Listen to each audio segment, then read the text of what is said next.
बिस्मिल्लाहिर्रहमानिर्रहीम। और मेरे मोहतरम भाइयों, जिस तरह नमाज़ पढ़ना, हज करना, रोज़ा रखना एक मुस्तकिल इबादत है, इसी तरह नबी पाक सल्लल्लाहु अलैहि वसल्लम पर दुरूद पढ़ना भी एक मुस्तकिल और बेहतरीन इबादत है।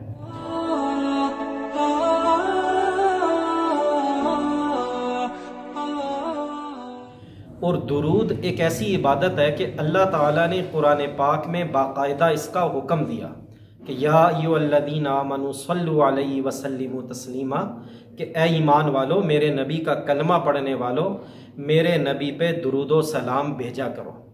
और दुरूद पढ़ने के बेपनाह फ़ज़ाइल अहादीस में वारिद हुए हैं। चुनांचे इमाम नसाई रहमतुल्लाह अलैह ने एक रिवायत नकल की है। सहाबा कहते हैं कि एक बार नबी पाक सल्लल्लाहु अलैहि वसल्लम बाहर तशरीफ़ लाए तो आपका चेहरा खुशी से चमक रहा था।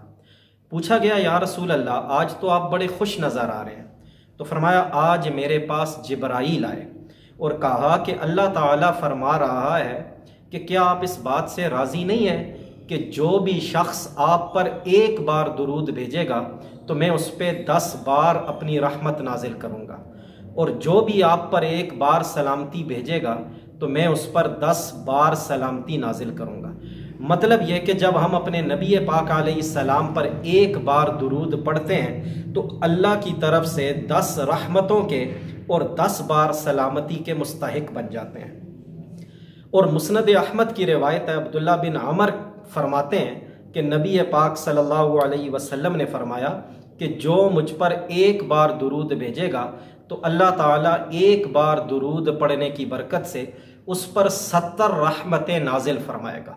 अब अंदाज़ा लगाएं, एक बार दुरूद पढ़ने में टाइम ही कितना लगता है, लेकिन एक बार पढ़ लिया तो 70 रहमतें पक्की बात है कि अल्लाह की तरफ से नाजिल कर दी गई। और तिरमिज़ी शरीफ की रिवायत है, नबी पाक अलैहिस्सलाम ने फरमाया कि क़यामत के दिन लोगों में मेरे सबसे ज़्यादा करीब वो होंगे जो मुझ पर कसरत से दुरूद पढ़ने वाले होंगे। देखिए, कौन नहीं चाहता कि रोज़े क़यामत हमें हुज़ूर अलैहिस्सलाम का क़ुर्ब नसीब हो, आका के हाथों से जामे कौसर नसीब हो। तो इसके लिए ज़रूरी है कि हम सब अपनी मसरूफियात से वक्त निकाल कर कुछ टाइम सिर्फ दुरूद के लिए वक़फ़ कर दें, और कम अज़ कम 100 बार सुबह, 100 बार शाम को तो हर मुसलमान दुरूद पढ़ने का मामूल बना ले। और फिर मैं अर्ज़ करूँ कि जब दीन सीखा नहीं जाता तो हमारे मुआशरे में बहुत सी गैर मुस्तनद चीज़ें दीन का हिस्सा बनने लगती हैं। मसलन एक दुरूद ताज के नाम से हमारे मुआशरे में बड़ा राइज है। अक्सर जगह तो इसको बाकायदा ख़त्म के तौर पर पढ़ने का एहतमाम किया जाता है, और अक्सर लोग खुसूसन ख़वातीन इसको अपनी परेशानियों वगैरह के हल के लिए पढ़ते रहते हैं। हालांकि इस दुरूद ताज के हवाले से हमें 3 बातें जहन नशीन कर लेनी चाहिए। नंबर 1 ये कि ये दुरूद कुरान और सुन्नत या सहाबा किराम से साबित नहीं है, लिहाजा इसको मसनून समझा या कहा नहीं जा सकता। नंबर 2 ये कि इस दुरूद ताज के जितने फ़ज़ाइल बढ़ा चढ़ा कर बयान किए जाते हैं वो सब बेबुनियाद और मन घड़त हैं, किसी भी हदीस की किताब से साबित नहीं है। नंबर 3, इस दुरूद ताज में बाज़ अल्फाज ऐसे हैं जिनमें शिरक का शाइबा पाया जाता है, यानी जो सिफ़ात अल्लाह के लिए ख़ास हैं उन सिफ़ात को इस दुरूद में नबी पाक अलैहिस्सलाम के लिए साबित करने की कोशिश की गई है।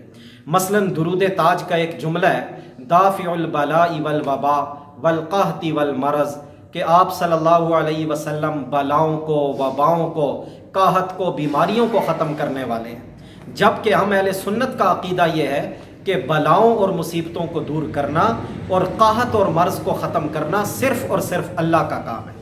लिहाजा अर्ज़ यह है कि इस किस्म के नाम नहाद दुरूदों को पढ़ने से इज्तनाब किया जाए, और जो दुरूद अहादीस से साबित हैं उन्हीं को पढ़ने का मामूल बनाया जाए।